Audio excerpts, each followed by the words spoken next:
Tu vois, la tontine, ça donne certaines informations sur les gens.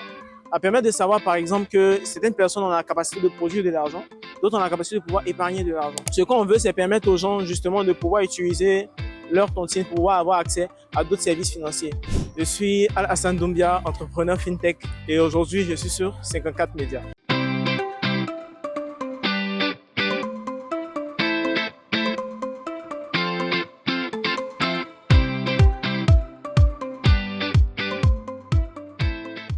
Hassan devient très passionné de la technologie. À quel moment cet amour naît et c'est quoi l'élément déclencheur? Bon, à vrai dire, là, on peut dire que j'ai commencé à manipuler les ordinateurs à l'âge de 5 ans, pendant la crise post-électorale.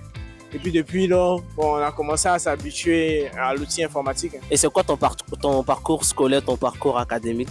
Alors, j'ai fait presque tout mon secondaire au lycée international des Caps. Là-bas, j'ai connu l'entrepreneuriat. J'ai pu peaufiner mes connaissances en informatique. J'ai commencé le développement web en quatrième. Voilà, c'était avec des pauses naturellement. Mais bon, alhamdoulilah, on a pu faire ressortir nos compétences là-bas. Kota, c'est le nouveau projet sur lequel tu travailles en ce moment. Tu peux nous en dire davantage? Bon. Kota, c'est une application FinTech, voilà, de gestion, simplification des tontines. Alors, c'est parti de quoi? En fait, il y avait un problème à la maison. C'est-à-dire avec mes soeurs qui étaient en train de se disputer à propos de l'argent. Et moi, personnellement, j'aime pas ça. J'accorde une certaine place à l'argent, mais je mets pas l'argent comme... J'accepte pas le fait que l'argent soit la base de certains problèmes. Donc, je me suis dit qu'il fallait que je trouve une solution. Raison pour laquelle j'ai commencé à développer Kota. Voilà, donc ça fait 1 an maintenant. Et puis, on va voir ce qu'on donne. À quel moment tu te dis que tu dois digitaliser la tontine traditionnelle de nos mamans? C'est quand même très ingénieux et très original. Comme je l'ai dit, tout est parti d'un conflit à la maison. Maintenant, ensuite, naturellement, quand tu t'intéresses à un problème, tu te plonges là-dedans. Je me suis rendu compte que ça touche différents pans de la société. Il y a les jeunes, il y a les entrepreneurs, etc. Donc, je me suis dit, bon, pourquoi pas sécuriser tout ça? L'application est-elle prête à l'usage aujourd'hui? Là, actuellement, non. On va bientôt entrer en bêta. Voilà, on a environ 148 personnes qui sont prêtes à utiliser l'application. On a réussi à les réunir en 2 semaines. Donc, pour dire qu'il y a une véritable traction, on espère qu'on va pouvoir avoir de bons résultats. Alors, qu'est-ce qui différencie cette tontine digitale à la tontine traditionnelle à laquelle on est habitué? Bon, on va dire la sécurité dans un premier temps, parce qu'on met l'argent en sécurité dans une banque dans un premier temps. Ensuite, la facilité, parce que c'est grâce au mobile money qu'on va vous permettre de pouvoir faire des paiements. En dehors de ça, la transparence, parce que toutes les transactions sont vues.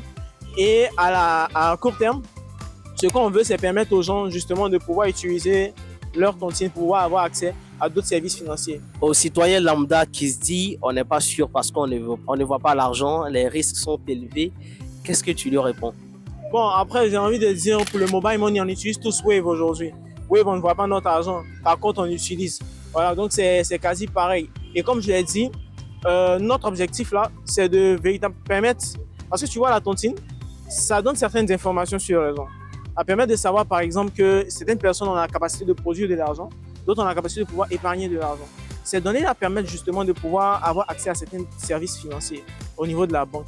Nous, notre objectif à terme, c'est de pouvoir justement permettre cela, en fait. Hassan Doumbia, à l'entame de l'interview, tu disais être très attaché à ta religion, tu es musulman. Et justement, en parlant de finances, de l'argent, tu es aussi féru de finances islamiques. Exact. Qu'est-ce que c'est et pourquoi tu t'y intéresses autant? Alors, la finance islamique, j'ai envie de dire, c'est un ensemble de règles qui sont basées sur la charia pour faire en sorte que, j'ai envie de dire, tout ce qui est attrait à l'argent fasse en sorte que justement l'argent soit au service de l'humain et non pas l'humain au service de l'argent. En finance islamique, l'intérêt n'existe pas. Ce qu'on permet par contre dans la finance islamique, c'est justement le partage équitable des risques. Ce qui va se dérouler, c'est que si j'ai besoin d'argent, je veux le mettre dans un projet, un truc du genre, il faudrait que la personne qui vient me financer soit à même de pouvoir prendre les risques avec moi. Donc si je gagne, on gagne ensemble. Si on perd ensemble. Les intérêts n'existent pas et bon voilà quoi. C'est qu'un exemple j'ai envie de dire, de système dans la finance islamique. Mais si on doit rentrer dans ça encore beaucoup plus vaste, c'est tout un système là. Quelles sont tes perspectives pour Kota dans quelques années ou dans les toutes prochaines années? Pour ce qui est de Kota, Kota ne va pas se limiter qu'à l'application de gestion de tontine. L'objectif, c'est de mettre en place tout un écosystème qui va permettre justement, qui va se baser sur la tontine pour avoir accès à d'autres services. Je peux vous assurer qu'on a une très très grande vision. voilà, et en recherche des investisseurs pour justement apporter leur grain de sel à cette vision-là. Hassan Doumbia, merci. Tu étais sur 54 médias dans le cadre de notre interview qu'on consacre aux jeunes innovateurs africains. Merci d'avoir accepté notre invitation. Ah, merci. Merci à vous. Vous me permettez de pouvoir parler de mon projet. C'est 1 an, je suis dessus. On cherche l'argent. Merci beaucoup, Hassan. Ah.